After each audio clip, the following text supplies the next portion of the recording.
Does the current state of Indian news television worry you, Karan? Yes, indeed. It worries me for three reasons. One, the manner in which we interview the Prime Minister on the rare occasions that he gives us the opportunity to do so. It's done in the most servile way. Instead of challenging him on certain key core issues, he's questioned about what the opposition has done and given an opportunity to criticize his opponents. Secondly, the subject changes almost with every question, as a result of which there is no focus attention and therefore no focus probing. Thirdly, there is no cross-questioning, there is no challenging of what he said. As a result of which, the interviews seem as if they're providing a platform to the Prime Minister, much like a speech. And he's allowed to answer at length, sometimes rambling, without any attempt to bring him back. That's one huge concern, the way we interview the Prime Minister.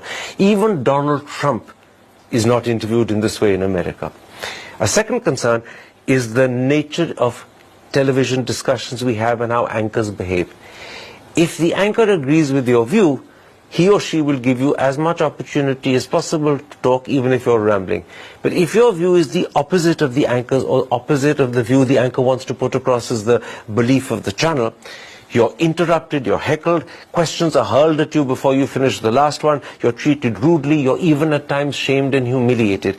And that, to my mind, is not just rude, it also undermines the essential reasons why discussions happen, which is to expose the audience to a variety of different viewpoints spoken by different voices, leaving it to the audience to judge and decide for themselves who they agree with and who they don't.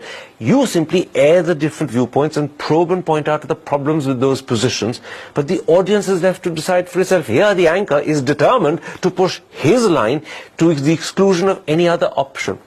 The third thing that I find irritable is that often news television these days ends, particularly television news, with the anchor commenting on the story he or she has just read out. So they actually end up telling you what to think about the story. It could be silly, futile comments like, "Isn't that a terrible story?" through to, "Oh dear, what a shame, it makes me cringe." And you say to yourself, it's a kind of editorialized this comment. editorializing is not just unacceptable, it's